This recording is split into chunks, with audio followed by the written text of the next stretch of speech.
Hello, my name is Ray Hughes, and I'm an interviewer for the Veterans History Project conducted by the Library of Congress in Washington, D.C. and locally administered by the Cincinnati Hamilton County Public Library and run here locally by Brian Powers, who's our cameraman today. Today's date is the 13th of September 2017, a Wednesday. And today we have the honor and privilege of interviewing Vietnam War veteran Dennis E. Kearns, K-E-A-R-N-S. And Mr. Kearns, it's a pleasure to meet you. Pleasure to meet you. And all right to call you Dennis? Yes, it is. Okay. Dennis, if you would, where were you born and your date of birth? I was born in Springboro, Ohio. My birth date is April 24th, 1949. And your parents' names? My father was Benjamin Kearns, Jr., and my mother was Joyce Duvall. My father was from Centerville, Ohio, and my mother was from Springboro, Ohio. And what did your father do for a living? He was a carpenter, built contractor and built houses. Self-employed? Yes, he was. I see.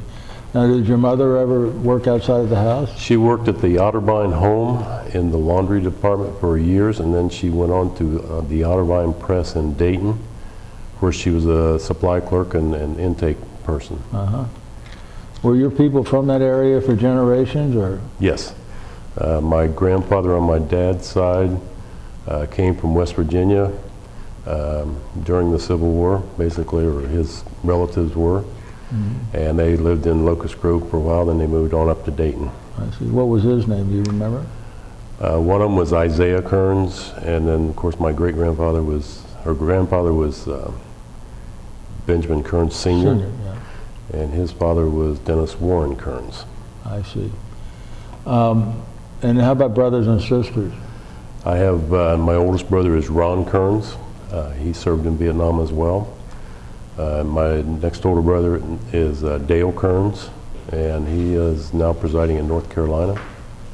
Any sisters? I have no sisters, just three of us, three boys. I see. Where did you go to your school, your elementary schools and things like that first? I started out in kindergarten at Springboro, and I graduated from Springboro 13 years later, 1967. You graduated in June of 1967? Yes, then? I did. Did you go to college or anything after that? I went 1 year to college at Cumberland College in Kentucky. Yeah, down in Williamsburg. Yes, in Williamsburg, and I was going to play basketball, but my left knee would not let me play basketball, and I ended up having surgery and not going back to college. What year were you down there at the university, or college rather? 1967 and 1968 spring. I see. You were single at this time? Yes, I was. Okay. And so you hurt your knee and it was operated on, and you dropped out of college? Yes. What did you do with yourself then? I helped my father with being a carpenter and tried to help a guy carry carpet around and carry his tools and everything. For how long? Probably for about 5 months, and then Uncle Sam decided to give me a physical, and with a knee problem and everything, they still accepted me. So they sent you a draft notice? Yes, they did. I see. And where did you go to take your physical? Cincinnati. Cincinnati? Yes, yeah. I did. I see. And what was that date that you were inducted there? I was inducted in April the 9th, 1969. Wow, almost on your birthday. Yes. Good birthday present. Yeah. So you were inducted here in Cincinnati and took your physical. Did they ship you out right away, or did you get to go home? I was shipped out that day. I went to Fort Dix, New Jersey, where I did my basic training. How many weeks was that? That was actually 8 weeks, but I was there for 9 weeks. It was in April, and my knee didn't cooperate with the cold, damp weather. So I was injured during my first week at basic training, so they put me on a profile. And I couldn't squat, jump, or kneel for the 8 weeks. But then I did end up taking my PT test, and I did pass it after the 9 weeks. And what rank were you when you finished basic? E1. E1. Now, did you get to come home, or what was your next? Got to come home for 15 days, and then I was sent to Fort Polk, Louisiana for training as a quartermaster or for supply. Uh-huh. So And how long were you down at I was there 8 weeks and graduated from that, and I was in a class of about 22 people, and I was the lucky one to only be assigned to Vietnam as my orders. Out of how many? 22. Out of 22. Yes. Wow. So you got your orders for Vietnam, and what was that date roughly, would you say? That was probably towards the end of August. Of 1960? 1969. Yeah. Was home for about 15 days, and then I went to, I was assigned to go to Fort Lewis, Washington, where I was there for 10 to 12 days. And then on September the 12th, I headed for Vietnam. How did you get to Vietnam? We flew on a jet, and we Where'd you leave from? we left from Fort Lewis, Washington. We stopped in Alaska for a stopover fuel, I think, for sure. We were there for not very long, and then went on into Cam Bay. We were there. We actually flew into Cam Bay under distress. There was all kinds of bombs going off, and they sort of cut all the power, all the lights in the jet, and we sort of landed under extreme circumstances. Our sergeant that was sort of directing everybody what to do said, get out of the plane, and there was a ditch that in front of you. You will stay there until further orders. Take your rucksack, and that's where you're going. Welcome to Vietnam. Welcome to Vietnam. We stayed there the rest of the night. I'm not sure how long it was. Tried to get some shut-eye, but there was enough noise and bombs and gunfire that we didn't sleep very much. Next morning, things sort of cleared up, so we got sent to a tent barracks, basically. This is roughly September of 1969? September of 13th. September 3rd. Another coincidence. Okay. Today. Yes, it is. We're running into all kinds of coincidences. We're running into coincidence. So, if you will, just in sort of chronological order, give us the events that followed there. Following that, we, of course, did our jungle training there in Cam Bay. I was there probably for 10 days. I was then assigned to the headquarters company, the 1st of the 46th 196th Light Infantry Brigade in the Americal Division at Chu Lai. I went in as a supply clerk. I went in, and they didn't really have a place for a supply clerk at the time, but I would help the orderly room clerk delve out orders to different places, and I'd maybe be a runner. Sometimes I would type things up on a typewriter to give help with the orders and everything. Because there was no room in the supply, and really I was just waiting for someone to leave, the captain came in one day and says, do you know how to swim? And I said, yes, I know how to swim. And he says, we need a lifeguard on our beach. Would you be willing to take it? And I said, yeah, I'll do anything you want me to, Captain. So for a week we went to Chu Lai. There was a swimming pool there for the officers club, and we took our life saving and our lifeguard training there. Our final test was to actually swim in the ocean, a mile up and a mile back in the surf, which I passed. So I became a lifeguard. My assignment there was to every morning go down and make sure the beach was clean for all the guys who were coming back from the field to a stand down where they could have a picnic or whatever. Being in September, it was still pretty warm, pretty hot, and we did that for about 2 months. After 2 months, it started getting into the monsoon, so the waves were getting higher, and it was unsafe for everybody to really be down on the beach. And so I was also helping. While I was a lifeguard at night, I would work in the EM club, helping clean up, sweep out, pick up beer bottles, whatever. The EM club is Enlisted Men's Club? Enlisted Men's Club. And it would get rowdy, but still we'd clean up after the messes and everything. And I also started helping with the mail, which I remember Specialist Ron Stover was there as the mailman, but I helped him sort out mail. And he left because his wife was having a serious problem. So I became the mail person too.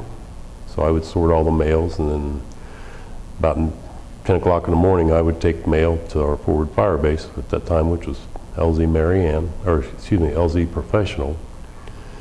And I'd sort out for different companies, all the mail, and deliver the mail to the troops in the field. And I'd fly back at night, and I'd work in the EM club, and finally there was an opening in the supply. So I would type pretty much after 10 o'clock in the morning, I would type orders for requisitions, but I would still do the mail in the morning, fly it out and come back and do my typing during the day. And sometimes I'd also still work in the EM club at night. I didn't want to be idle. I wanted to be busy. So I did that until almost in probably late March, early April of 1970. Of 1970. And then I was assigned to LZ Professional. I was there for a month and a half, and then they decided. Is that you were assigned to LZ Professional? LZ Professional. Landing zone? Landing zone professional, or forward fire base. Mm-hmm. Then they were going to open up LZ Marianne, another forward fire base, a little bit further out. And what's your position when you're assigned to those landing zones? I was the ammo specialist and a supply specialist. That was everything that came in, ammunition, clothes, anything that the troops needed. I was in charge of trying to get them ordered, brought in, and distributed. And then, as we moved from LZ Professional to LZ Marianne was just under construction. There was no vegetation whatsoever on it, mainly because of bulldozers and also Agent Orange. Vegetation, you can see where it was laying on the ground, and it was all brown. But there was very few of us on the LZ because we were just opening it up. So we ended up, taking cover every night, still trying to build things up so we could build bunkers and everything. So I was there pretty much the rest of my tour in LZ Marianne. And how long was that? On my DD-214, it says I was there till August the 23rd of 1970. Mm-hmm. I had it in my records, I thought it was April 29th or August 29th. But I go by my DD-214, and when I might have, because I was injured, I don't know if I was passed out or I lost track of time. But I was trapped in an ammo bunker that collapsed on me, and I injured my hands. They were smashed. I lost the end of one middle finger on my left hand, and I was medevaced out and went to the rear area after I dug myself out of the bunker. Mm-hmm. And went to Chu Lai for the night. They put me in a hospital there, a tent hospital basically. And then the next morning I got up and they flew me to Cam Ranh Bay, to the hospital there. They treated me there, and I was there for a day, I think. And then they flew me to Hospital 249 in Japan. These landing zones that this Marianne you're talking about, when you went there, you were in the process of just building it. Yes. There was very few troops there. Some of them were actually putting out concertina wire, setting up the perimeter, building small bunkers for each bunker space. There was 22 bunkers. The actual LZ was in a figure-8 configuration. Best I can tell, Marianne was 800 foot above sea level, and there was 3 mountains that were over 1,000 feet around us. So we were sort of down in the lower area than the rest of the mountains, which a lot of times we get incoming from the Vietnamese, small gunfire, sometimes rockets, onto the LZ. Were they firing at you from the mountains or from the? From the mountains, a lot of times, yeah. I actually got hit by one, but it was actually determined that I was just, I was fit for duty. So I didn't... Explain that to us. I was coming from one of the bunkers on the lower side of the LZ and got hit with something. I'm pretty sure it was a bullet because of my helmet after I found it. Knocked me out. I was out for I don't know how long. It was dusk when I got hit and it was dark when I woke up. So I had to wait for illumination. And finally there was illumination. I could figure out where I was at and I found my bunker. So I ran through it. Didn't get my helmet. I didn't know where it was at. Stayed the rest of the night in my bunker. And next morning I got up and found my helmet down by the fuel depot. And I went to the medic, which as far as I know he was a brand new medic on the LZ. And he said, "Who'd you get in a fight with?" And I said, "I haven't been in a fight. I got hit with something last night. Here's my helmet." And all he really had, he looked at me in the eyes and he sort of, checked me out. He says, "How many fingers am I holding up?" And I said, "1." He says, "How about now?" And I said, 2. He goes, "You're fit for duty." The last I heard of it, but it's part of history, my history. No record of it? Anyway. No record of it. As far as I can tell, I've looked at all my records and there's nothing about that. So probably wasn't reported. You functioned well after that though, or did you suffer from I was good. I just had headaches. But it is what it is. I have done well. I still have headaches. Probably always will. Either from that incident or the one where I got trapped in the bunker because I got hit by the roof coming on me. Were you fighting primarily against the North Vietnamese or against the Viet Cong? LZ Marianne was on just above the Doc Rose Trail, which was the first Ho Chi Minh Trail that came into South Vietnam. So that's where we were at. Mm-hmm. We could see truck lights on the Doc Rose Trail at times coming down towards us. So I would say we were basically North Vietnamese mostly. I see. And you were with your brigade? Were Yes. there any other divisions there with you or regiments, so to speak, brigade? On LZ Professional there was 101st at one time and there was also Marines at one time, but the only ones I saw was the 101st and they were leaving when I got onto LZ Professional. And at Marianne, it was strictly your brigade? Just our brigade, yes. And that's the... There was an artillery battery with us and I have no remembrance of what they were. Did you make any long-lasting friends while you were there? My biggest situation was I was almost at the end of my tour, and at that time they were just replacing people as we de-roast out. They would replace us. So a lot of the guys that I knew at LZ Marianne were just new in country, just like the medic and everything. I left in August of 1970. Right. And March 28th of 1971, LZ Marianne was overrun. 32 guys got killed and 82 wounded in one night. And there's a book written about it called Zappers in the Wire. Zappers? Zappers, Z-A-P-P-E-R-S, in the wire. And it was devastated, the whole thing, and the next day it was basically taken out as a forward fire base. Some of the captains were court-martialed for dereliction of duty because it was, when I was there, we were mostly just setting things up. It had deteriorated to where there was drugs coming on the LZ, there was other things happening. We didn't see our captains, we didn't see a lot of the upper echelon because they were hiding in their bunkers. So we were sort of out there doing our jobs by ourselves. So. You, were you familiar with anything that happened in My Lai while you were in Vietnam? I had heard about it. It was before I was there.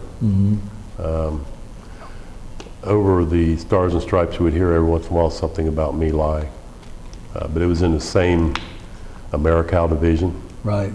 11th Brigade, Company A, if I remember correctly. Yeah, but it was Company A of the 4th of the 31st, maybe.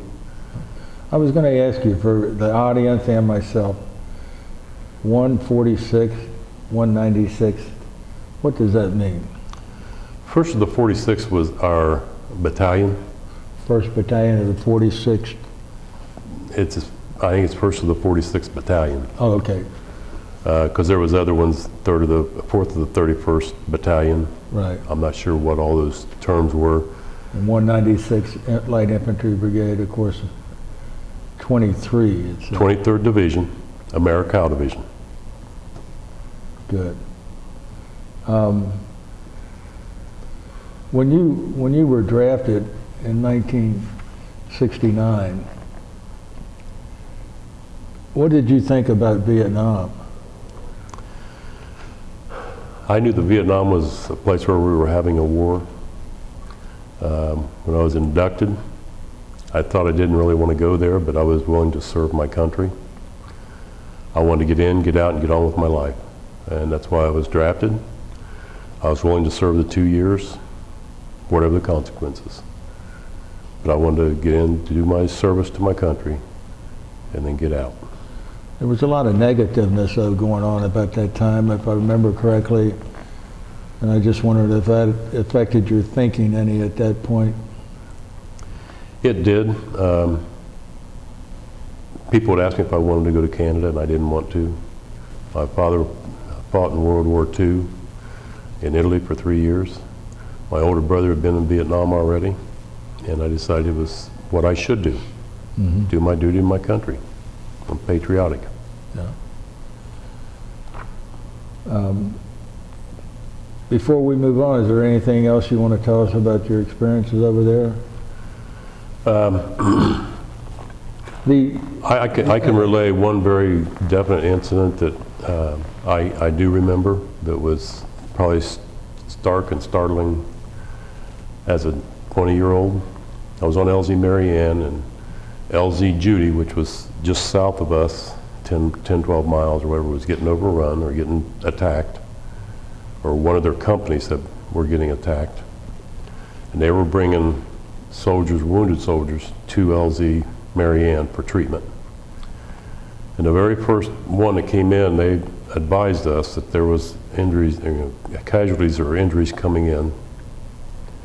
The first helicopter came in, and he was coming in pretty fast, pretty low, because I'd been on the LZ long enough. I knew when a helicopter was coming in fast, it might not be able to land, it would just cruise by.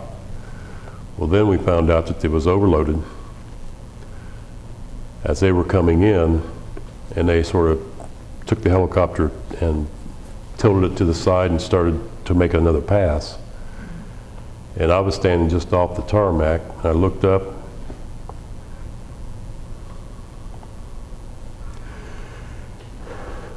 and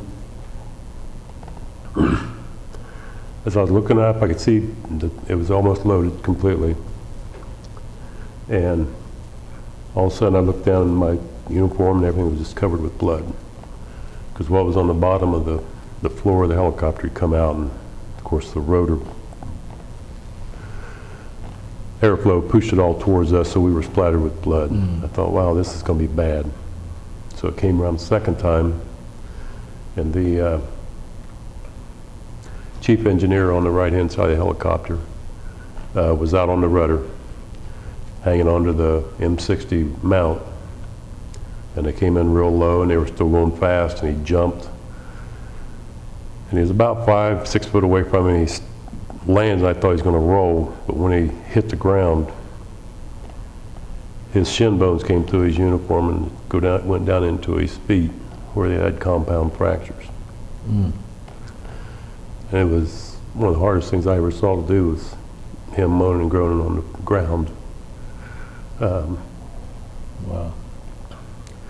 And I'm not sure if he lost his legs or what, but it was, once we started attending to him, they had the other guys getting off the helicopter because they couldn't land then, and there was a lot of guys that were already gone. And so we were collecting body bags to actually send them back home. Yeah. Well, I'm sorry you had to relate that. I know it affects you. When you, if you could tell us about when the bunker came down on you, what is a bunker? Okay, our ammo bunker was going to be 20 by 30, And we thought that I thought that the civil engineers or the engineers should have built the thing before we got there, but we were there, and our captain said he wanted a bunker so we could put all the extra ammo in there. In other words, when we got a supply ammo in, we would take all that ammunition, put it into a bunker that was secured, so that if a bomb or a rocket came in, it would not hit that and explode and kill a lot of people. So we always tried to make a bunker. So we were in the process of building this bunker ourselves, and we had a 12 by 12 beams that they brought in, and landing mat. We actually made the framing up out of 12 by 12s, and then we put landing mat on top of that with sand bunkers on the sides, or sandbags on the sides, and then sandbags on the top, and another row of landing mat. And the morning I was in the bunker, I usually got up in the morning, I made sure that everything was in place, and we were starting to stock this ammo bunker, even though it wasn't totally finished. We were still putting ammunition and grenades and everything else in there to protect them. And I was at the very back of it, and I heard a helicopter, and I thought, well, we got a sortie coming in, so I would go towards the front, and I turned to exit, which was another 25 feet away from me. And I heard another helicopter and looked at the back of the bunker, and there was a helicopter right there coming up onto the LZ. Well, as soon as I saw that, I started towards, and the building started to collapse. So I ran towards the entrance, and there was a grenade box full of grenades. And I was running towards the entrance, and I remember getting hit in the back. And my hands landed on that grenade box, and a 12 by 12 beam landed on my hands, and I jerked my hands out. And I lost most of the skin and fingernails off my hands. I lost the end of my middle finger on my left hand. Being the bunker was down on the ground now, I could see light here and there, but I had to dig my way out. And then I had to exit to the aid station, which was on the upper part of the LZ, which is probably another 300 yards away. So I got there, and they passed me up and told me it was $1 million wound. I was going home. I'd already been there almost a year or so. I was ready. Yeah. So they took you out of there in a helicopter? Yeah, I was medevaced out and medevaced back to Chulai, where our headquarters was. Can you tell us anything about Chulai? And the reason why I bring that up, we've had a couple of interviews, and wasn't that the place where they had so many tunnels? Chulai was a coastal town, and it was in the, there was a lot of rice paddies around it, so there wasn't a lot of bunkers. Cu-Chi had a lot of the bunkers, I think, which was a little bit more west, Okay. and maybe a little bit north. Our companies on LZ Marianne did bust up some bunkers and hospitals and mountain tunnels up there. But Chulai was sort of like a town that we had sort of taken over and made a runway and made all the wire around the whole Chulai area. Like a small village? It was basically a small fort almost, which when I was in the rear area, we always had patrols that our company was called the professionals, and that meant that cooks, supply people, clerks, anybody who was in the rear area took their turn doing patrols outside the fence. So we would actually do patrols outside the fence, maybe overnight, maybe just one full day, but we'd still have to go out and do our patrols. Did you have to do that while you were back there with your hands? Oh, no. I was only there at Chulai for a day, and then I went to Cameron Bay. More about Cameron Bay later. I wanted to ask, I almost forgot my train of thought, Dennis. About the, you said your company found tunnels or something there while you were at Marianne? Or yes. Yes, it was basically our companies would go out and they would do patrols, and they would get into a firefight or whatever, and they had information that there was tunnels there, and we'd have guys that go into tunnels, and there was one that we basically heard of that was basically a hospital underneath the mountain. It was very close to where we were. So we did get some prisoners in from that, I guess it's called campaign. While you were there, did you have any other nationalities with you in your landing zone, like South Koreans or Australians? We had Filipino interpreters. They would interpret, and I guess you'd say they would do all the examination of the captives so that our people weren't involved with it. And they were rude to the people. They would get their answers no matter what. Yeah, yeah. I understand that, and I think everybody listening will too. So this Cameron Bay, we had a description of Cameron Bay from a guy who had been in the bushes, he said, for about 9 months. And he said it was like going to a city in the United States. He pointed out that they even had fire plugs and things of that nature there. Well, when I got there for the first week or 10 days, I was in one section and on one section only. It was basically a tent city, and we were sort of corridored off where we were getting training. You were what? We were getting trained. Yes. Jungle warfare, what a booby trap was, what you do for any advanced medicine that they had since we were in basic training, anything that they could teach us what we had in our future station. When I came back, I was actually in the hospital there only for a day or two, and then I was shipped off to Japan, Hospital 249. I see. Where was that at in Japan, Hospital 249? I don't have a clue. I don't have a clue. I know I was inside the hospital the whole time I was there because I was actually taken into an amputee ward because I lost one end of my finger. So I was in there with people with no arms, no legs. The whole time I was in Hospital 249. And how long were you there, would you say? I think I was there close to 10 or 11 days, as best I can tell. And what rank are you at this time? E4. E4. And so where did you go from there? I left, believe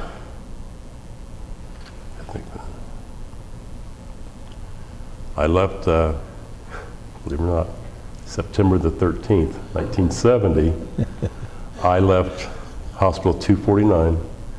We flew 11 hours. I was on an amputee ward flight. I want to say it was on DC-10 or something. And Propeller? no, I think it was a jet. Oh, jet? I'm not sure exactly what it was. But anyway, we probably had 70 people on there.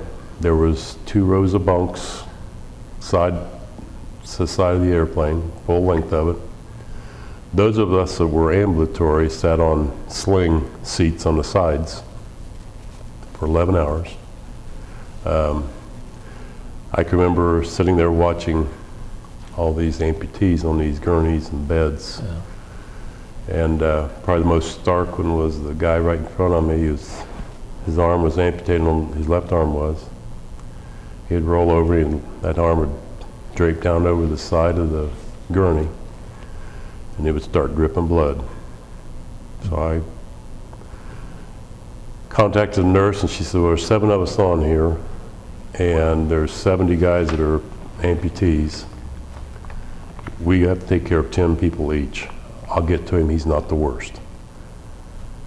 And he would continue to drip blood.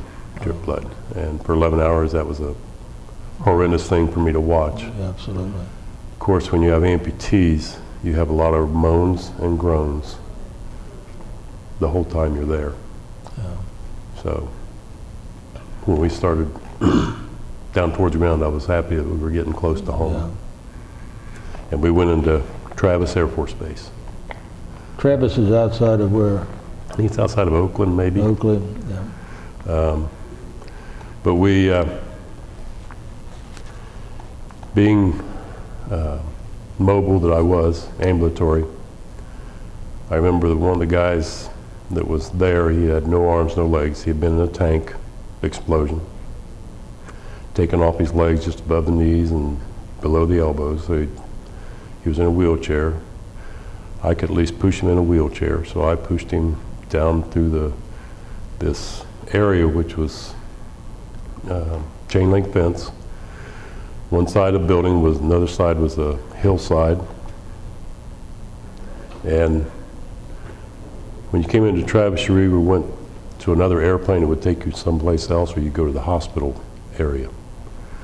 So I started pushing him towards that area, and there was rotten tomatoes thrown at us from up on this hillside while we were walking through there. Oh my God. So, you know, I mean, it was, really hurt my feelings that they could do that, and they were just protesters protesting against us. We didn't ask for the war, we were doing our job. Right. But I never will forget that, there's rotten tomatoes all over this guy's, body in this wheelchair. He didn't have any way to take it off or anything, Right. My hands were in bandages, so I couldn't do much. Right. But finally we got through that one area, and he went one way, nurse came and got him, or an orderly. And I went the other way to get on another plane to go to Scott Air Force Base.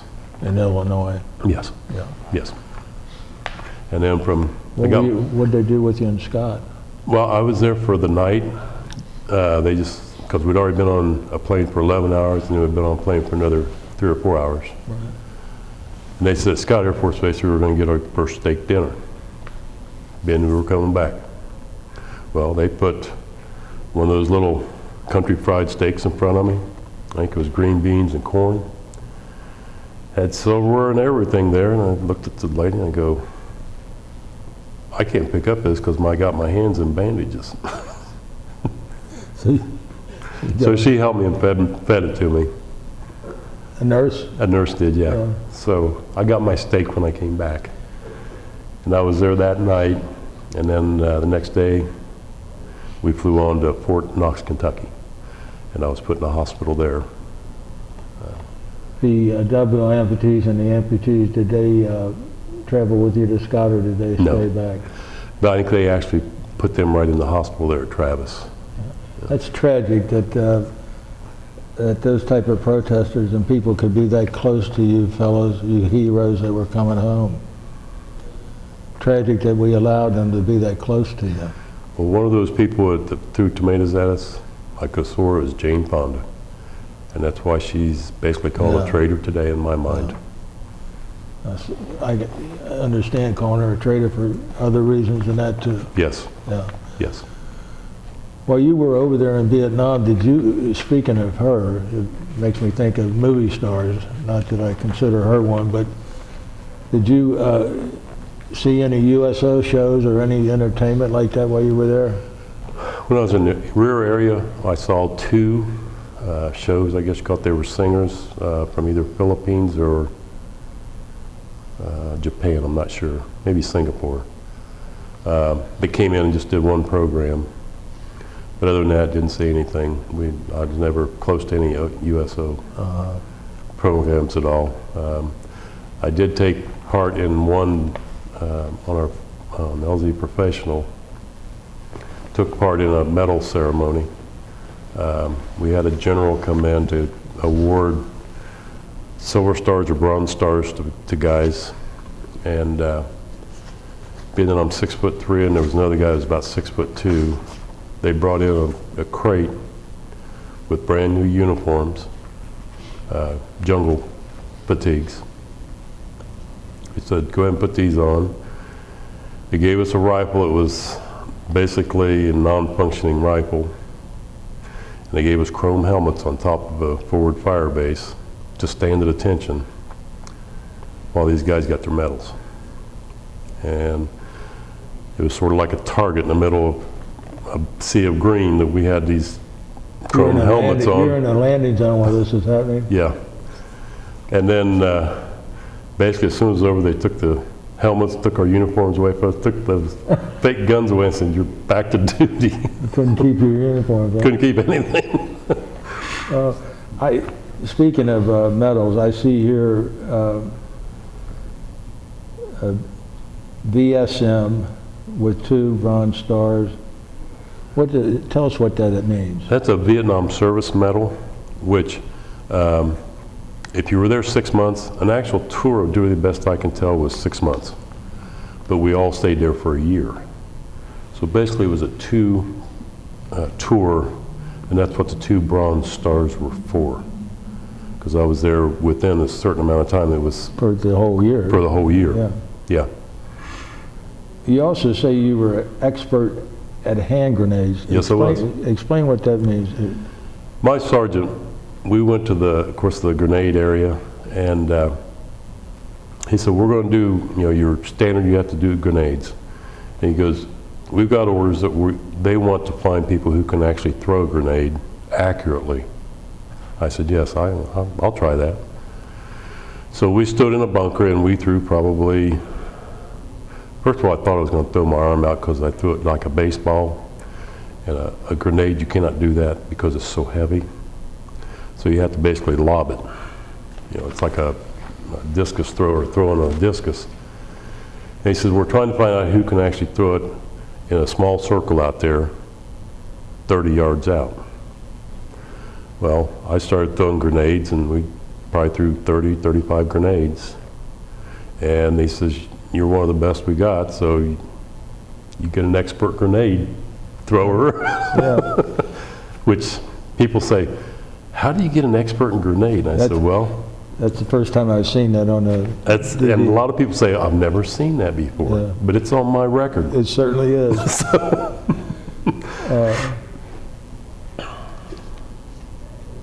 This other one here, this Republic of Vietnam, I think, with... I'm not sure what that is. Okay. It's a Vietnam medal. Mhm. It's basically, I think it's this one right here, Okay. the green and white one. Uh-huh. So now you're at the hospital in Fort Knox, Kentucky, Yes, not too far from your home. right. You get to have visitors? Got to have visitors, but being in Waynesville, it's about an hour and a half drive down there. I Right. got there on a Monday, I think, and I asked them if I could actually get a leave. So by Friday, they said, "Yeah, you can have a leave." I said, "Well, I don't have any money to get anywhere." They said, "We'll give you traveling expense." And I don't know whether they give me $15, $20 for a bus ticket. Well, I also got a ride to the bus station and then got a bus to Cincinnati. Well, I only had $6 left. And that wasn't enough to get me to Dayton, which was the next stop as far as I knew. So I thought, well, I'll see if I'll go out and hitchhike to get home if I can.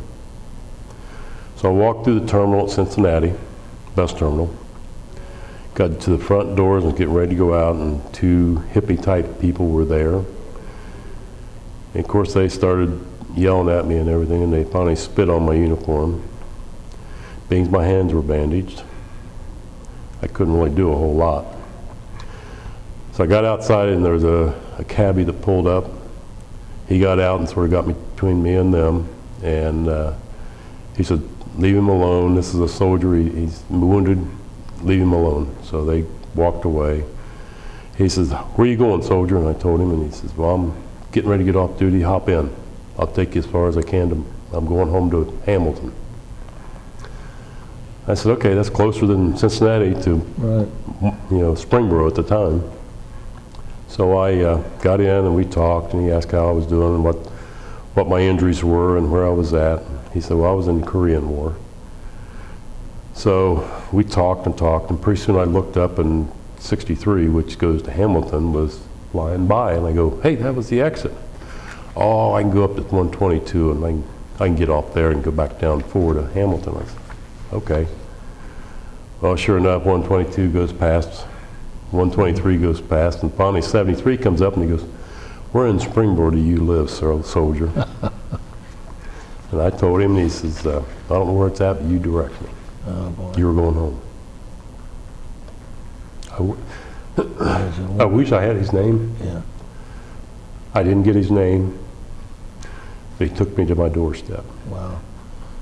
I gave him the $6 and he took off. What a wonderful gesture, especially after what you just experienced at the Greyhound station. It healed some of that feeling. Yeah. You know, but I knew he was a brother from arms. Yeah. You know. I want to ask you how your knees held up there while you were under fire like that over there and were injured. Biggest thing was, and I still have this problem now. If it's warm, it's sunny, having a good time, you know, in the 80s, my knees don't bother me a bit. It gets cold, my knees ache, and I have to be careful with them. And I don't know whether that's arthritis in there or whatever. Right. In Vietnam, it was anywhere from 60 degrees in monsoons, 100% humidity. In the summertime, it was 110, 115 with 100% humidity. And so I didn't really have any problem with my knees in Vietnam. You were exposed to Agent Orange, obviously, because you went there right after they sprayed or something. Oh, yeah. There's more than one agent in that whole class. There's quite a few. It's not just Agent Orange. Okay. There's an Agent Blue also. And from what I read, Agent Blue was probably worse than Agent Orange, but they did it in certain areas. I'm pretty sure they sprayed it at Elsie Marianne. And the best I can tell on Google Maps, when I look up Vietnam, there's one place that looks like a nice figure 8 that to this day doesn't have any grass on it, doesn't have anything on it. Is that right? Yeah. So you wonder what that was? And how it gets into your system. Yeah. I get things taken off my face every once in a while, you know, off my head. I got places I'm pretty sure that I'm probably affected, not as severely as a lot of people. Mm-hmm. I've got a lot of friends that have passed on because of Agent Orange. Mm-hmm. You know, my time isn't here yet. Do you, are you a patient with the Veterans Administration by any chance? I am. I have been. I'm 70% PTSD, post-traumatic stress disorder. Right. 10% for my hands, and I'm 100% unemployable because of my PTSD. I worked 34 years at Kearns Medical Center, and got to the point where I couldn't do my duties satisfactorily to my standards, and I would have confrontations because I wasn't sleeping. PTSD is funny because I was a workaholic for 40 years. As you get older, your brain slows down, and your endorphins and all the other stuff that they say is in your brain starts to deteriorate. Then you start having mental problems, which PTSD is part of that. I go once a week to a therapy group. I go to another group that helps other veterans, which helps me with my PTSD.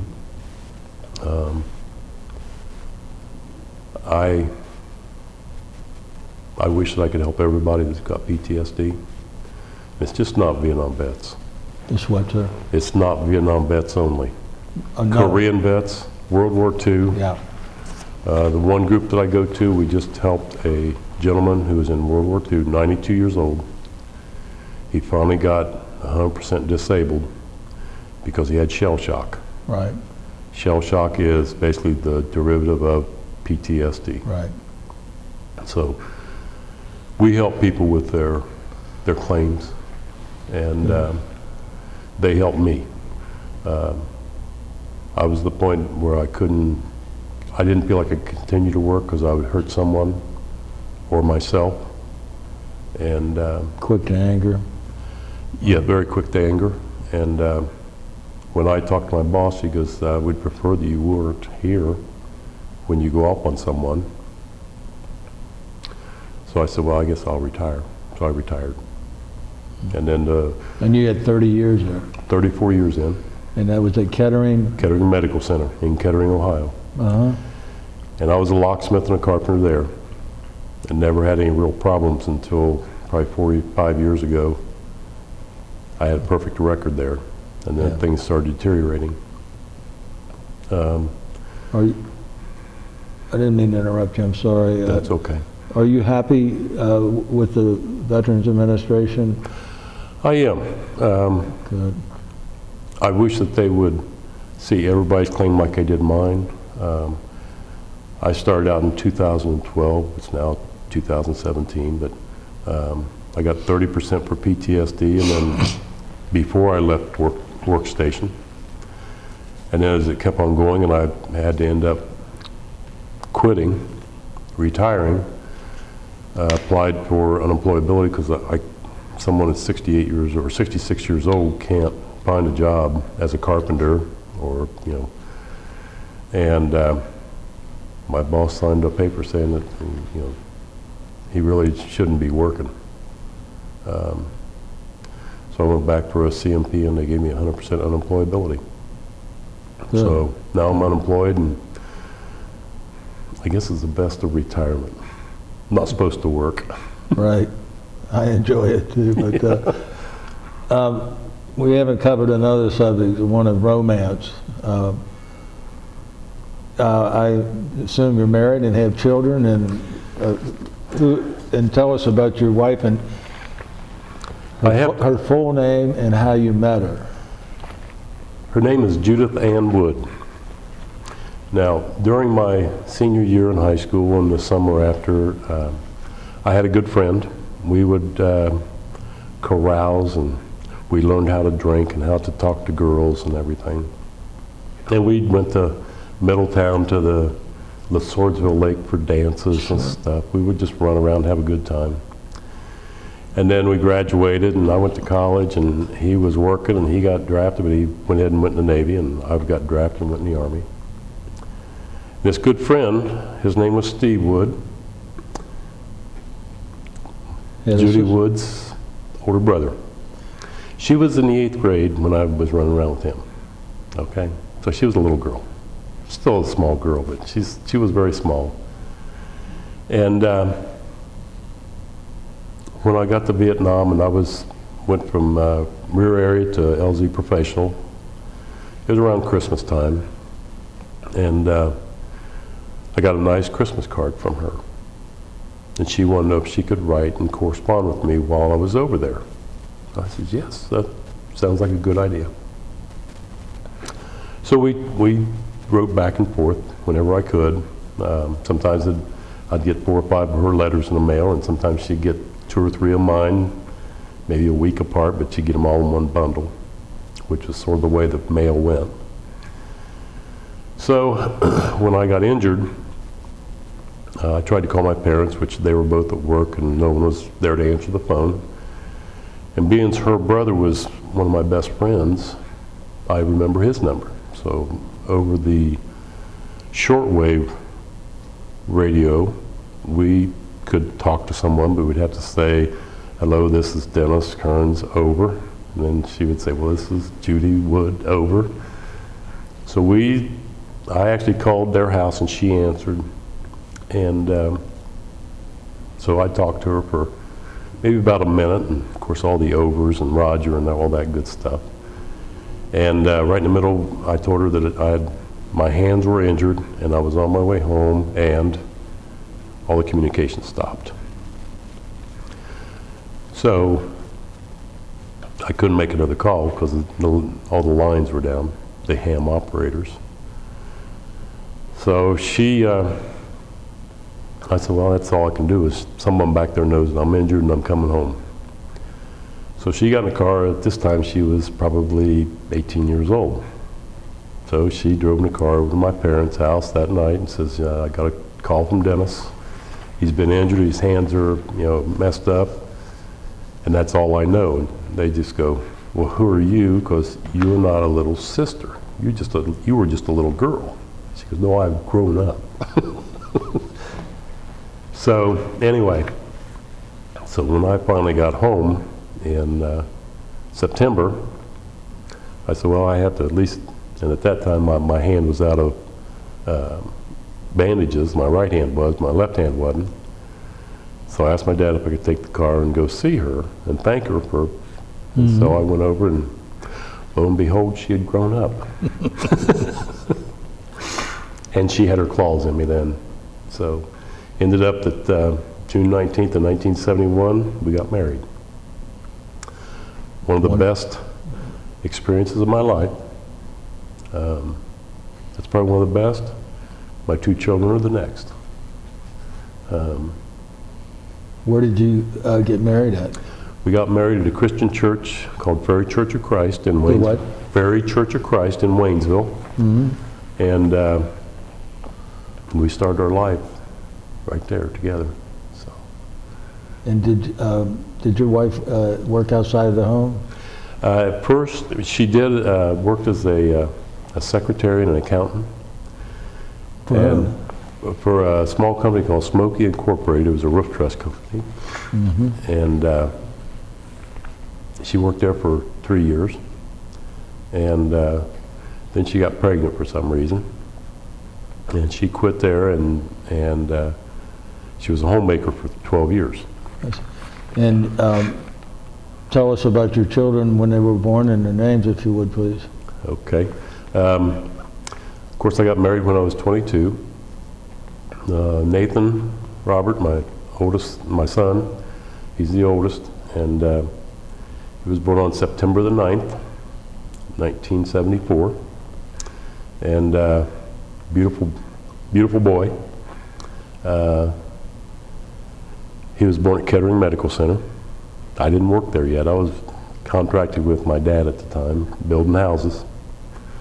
And then 3 years later, my daughter on September the 14th was born, and beautiful young lady. Her name? Amanda Michael, and now it's Sessler. And she's got 3 children. My son's got 3 children, and they're living very happily in Waynesville and Spring Valley, Ohio. I worked with my dad in construction till 1979 when my left knee went bad again. It swelled up about the size of a basketball, and I was off work, and a company called Smoky Incorporated called me and knew that I was in construction. That's where your wife worked, wasn't it? That's where my wife worked. Okay. So he says, I would like for you to be our plant manager at Springfield, Ohio. We'll give you a car, your insurance, and we'll pay you so much per month or per week, and you can be the plant manager at Springfield. So I agreed to it. Started work the day after Christmas in 1978. And so I was there for 2.5 years. Of course, that was because it was construction, that was when the interest rates with Mr. Jimmy Carter as president went up to 21%, so who was building houses?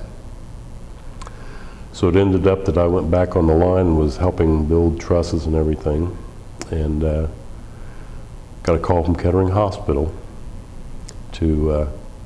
they were doing some construction work and they needed carpenters. Oh, okay. So I went up and I put on my application, and 2 days later the guy said, would you come up for an interview? I said, yes, I will. So I asked for the day off from my job at Smoky's, went up there and had an interview.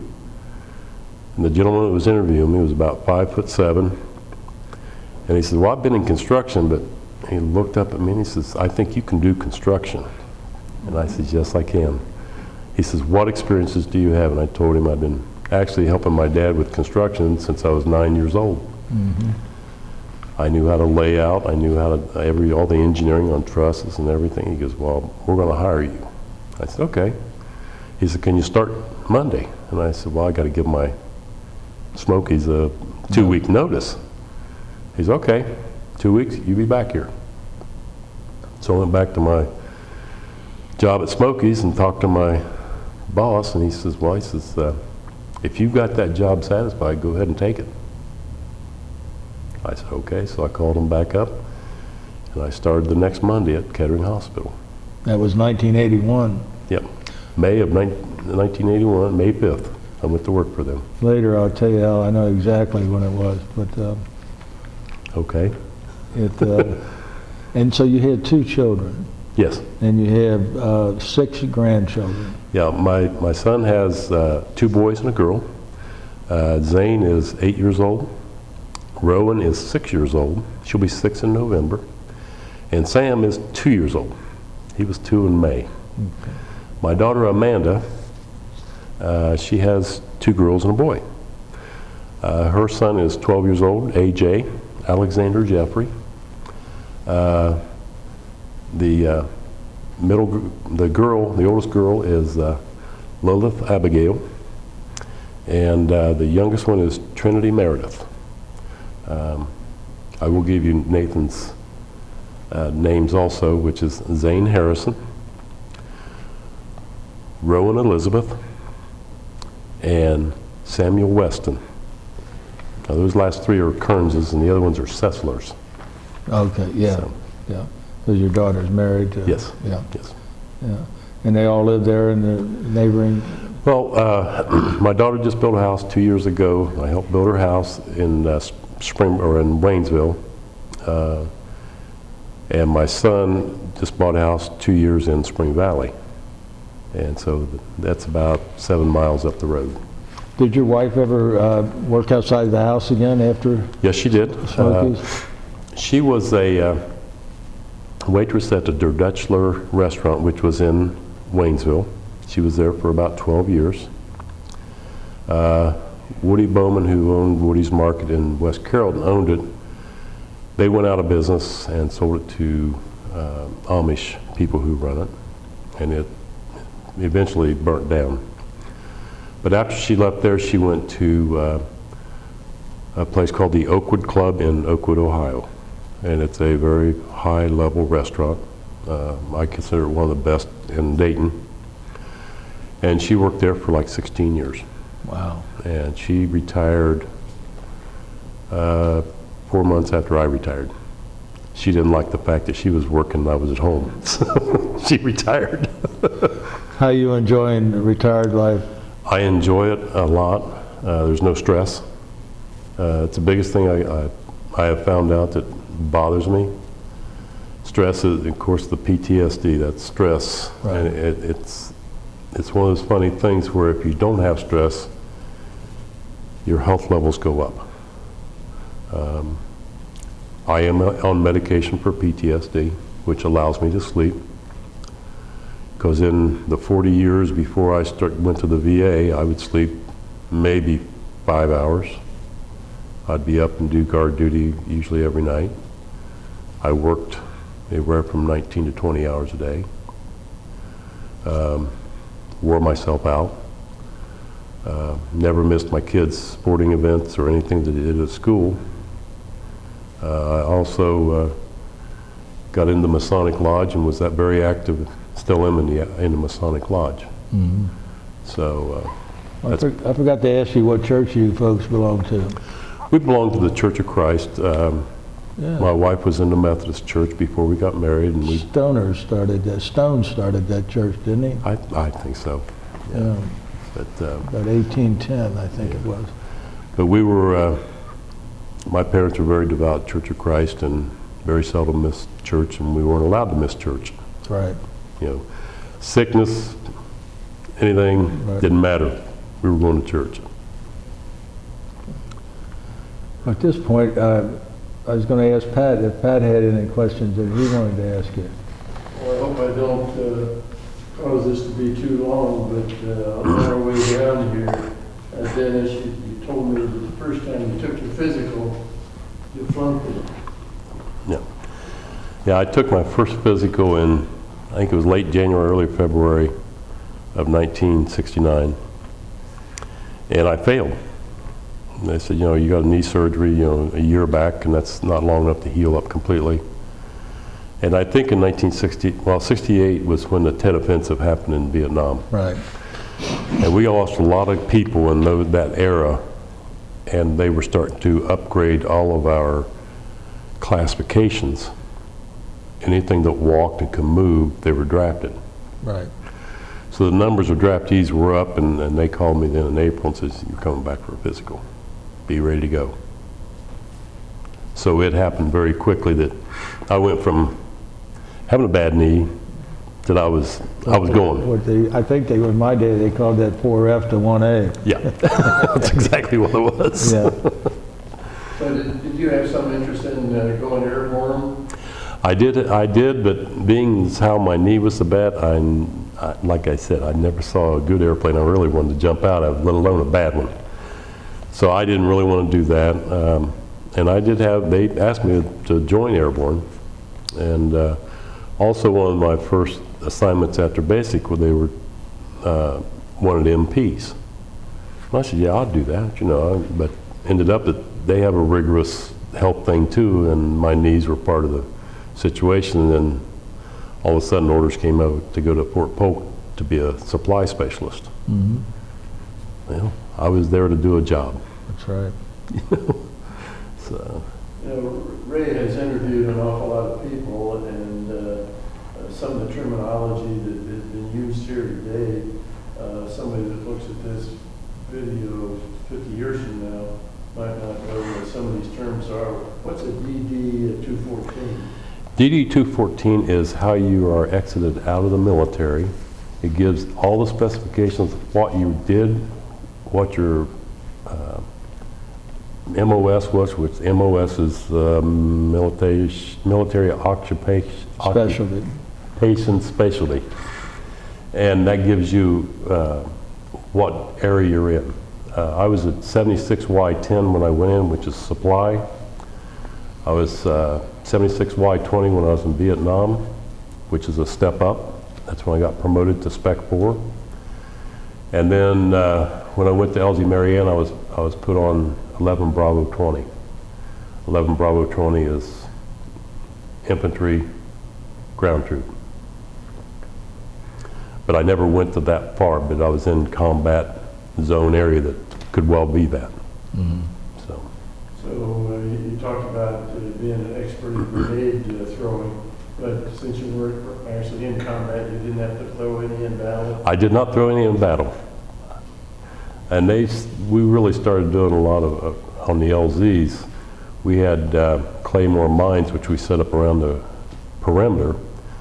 But I had grenades that I would always distribute to all the guys that are in the combat units, because they would put as many of those on as they could. Some of them would put on 12, 14 of those in their packs wherever they could, because they were a big deterrent in the field.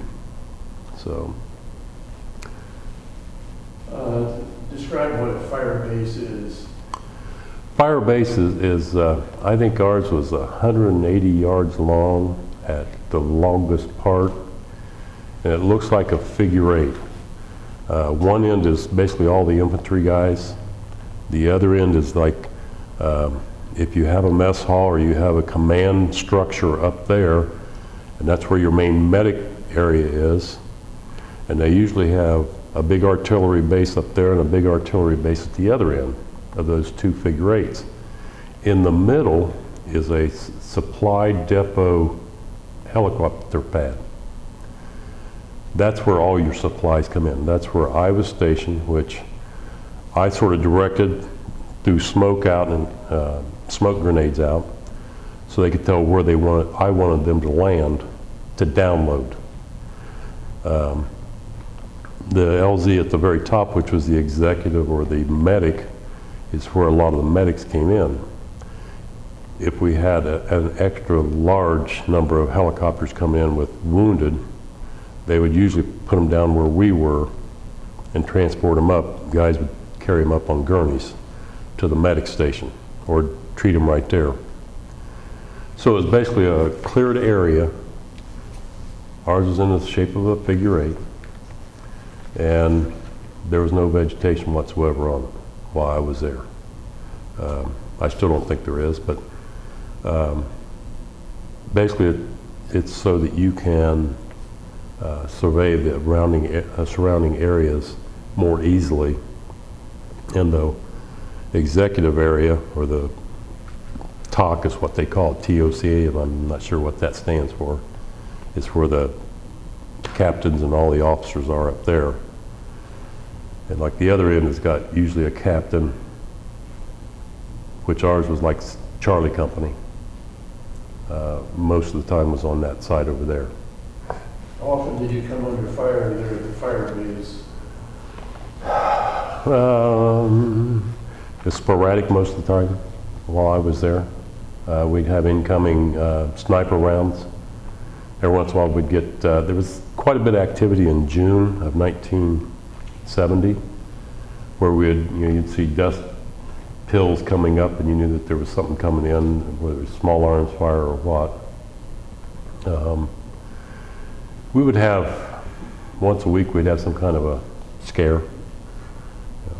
Sometimes a rocket would come in, but they weren't too good at getting rockets right on our LZ.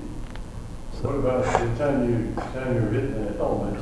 Was that just a random sniper? I would say it is. Yeah. Did you ever get your helmet back?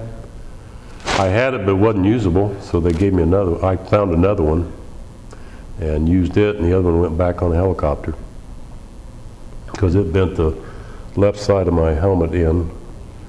And of course, you got a helmet and you got a liner, Right. and it was cracked the liner into my temple area. Very fortunate God was with you. Yes. Who knows what the caliber was or anything, but it was enough to knock me out. Yeah. So. You mentioned that you had medevacs coming in, bringing in wounded. Did they also bring in soldiers who had been killed? Yes. And, Yes. Were they already in body bags, or did you have to put them in? Sometimes they expired while they were on transportation back to the LZ. The one bad time, I'm not sure if they were already expired or whether they were in transport. I can remember helping one guy, and I sort of got him by the arm, and I didn't realize his arm was pretty much severed. And that didn't go over well because he was screaming anyway. So, but you took care of what you could, and you did the best for what you could for the rest of them. Did you have dreams about that stuff? Dreams? Dreams about? Oh yeah, I have real bad dreams about that. I can still see the guy with these shin bones through his boots. You mentioned doing patrols around the perimeter. Yes. How often did you have to do that? About once a month. We did it at Chulai, and we also did it on LZ Professional. And how about bringing in? I actually didn't get involved with that. They were trying to get all of our troops down, and they were from LZ Professional, because those troops really did a march to get the LZ Marianne area. And we were so busy we didn't have time to stop. I mean, I was working 20 hours a day because my daily thing was getting all the supplies off, taking them, whether it was artillery, whether it was fuel, whether it was food, it was clothing, ammunition, and I would have to try to sort it out. And a lot of times after I got done sorting things out in the evenings, I would also take ammunition to all the bunkers. We'd have M16 boxes, which was like 70 pounds each. I'd carry 2 of them to the far end of the LZ, come back, get 2 more, and take them to the next bunker. And when you have 22 bunkers, it takes you a while to run that 100-yard dash up and 100-yard dash back. You were running with those boxes? Usually. I tried to keep in shape. I was, when I went into service, I was about 210 pounds, and when I came back from Vietnam, I was 160. So I kept in shape, and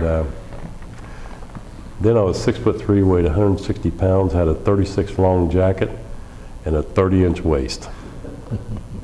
So I was in very good shape. Yeah, I guess so. The fellow that jumped off the helicopter to lighten the load. Yes. So the helicopter could basically kind of save those guys. He saved them because the weight of the helicopter, if you're coming in, and the pilot knew that he was coming in at a certain amount of weight, he couldn't stop the helicopter because it would actually crash. And he didn't want to do that with wounded guys on it.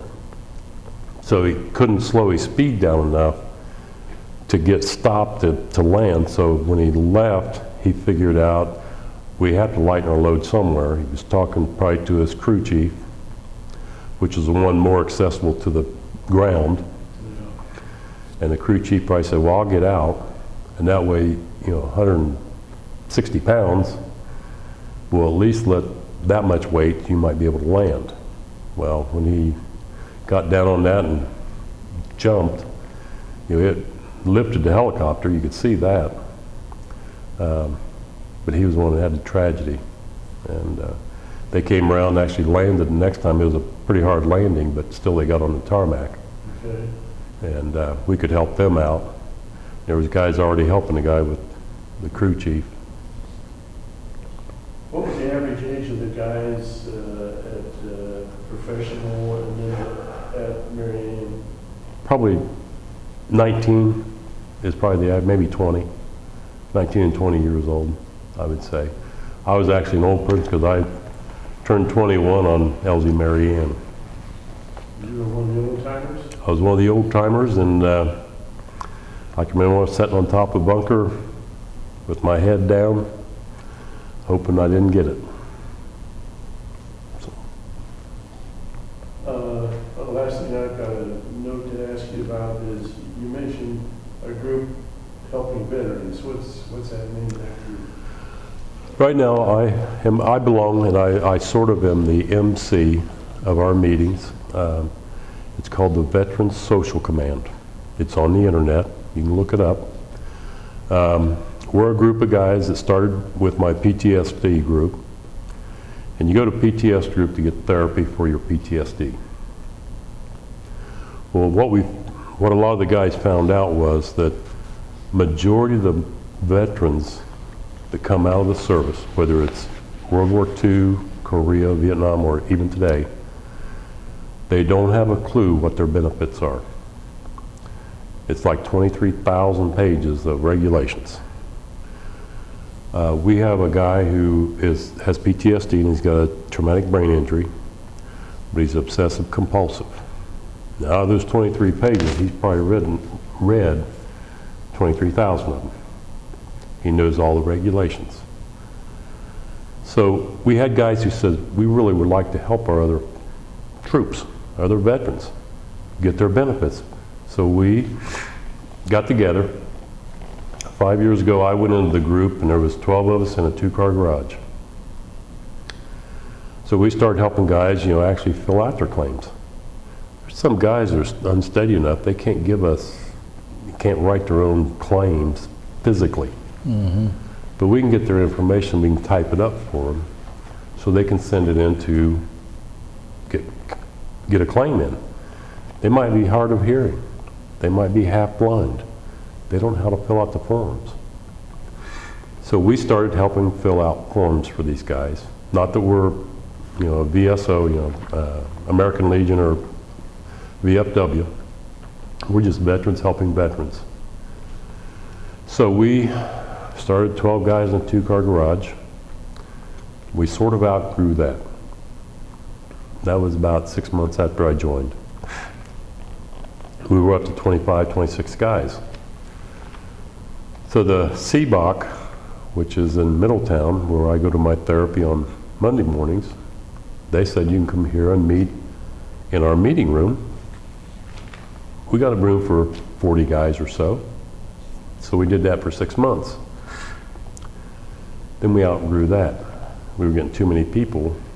We had people standing around all the edges. We were up to about 60 people. And they said, we really would prefer that you didn't bring that many people into the Veterans Center, every week. So one of our members says, well, I belong to a church here in West Middletown. Let me see if we can use their fellowship hall. So they agreed to it. So we go there every Thursday afternoon, 2 o'clock to 4 o'clock. We help guys with their claim. We open the meeting with the pledge. And I sort of do a Robert's Rule type of opening a meeting. Ask if there's any questions at the end, and we usually have a speaker that gets up and talks about claims, what you should be looking for. If you need a hearing claim, this is the form that you use. If you got PTSD or you think you do, this is the form to apply for a benefit. And so we help the guy actually fill it out, or he fills it out himself, but we sort of direct him, what he's looking for. Well, we're now almost to the point where we're looking for another church or someplace bigger, because as of last Thursday, we had 287 members. Wow. I went to your last meeting, and there was a guy that gave a talk, Yeah. pretty nice talk, I forget his name. Tom Kearns. Tom Kearns. He's one of those original ones that had the idea that we needed to help fellow veterans. So we need to get him down here Yes. for an interview. Okay, that's all I can think of, Ray. Okay. Well, this has been educational and inspirational, and I mean inspirational for the following reason. What is the good and great about this country? People like you. And I want to thank you for the interview, and I want to thank you for your service. Thank you very much for that. You represent everything good about this country, Dennis. And thank you again. Appreciate that. Tell people about our Veterans Social Command, because we can help them. Yes. And that helps me be a better American.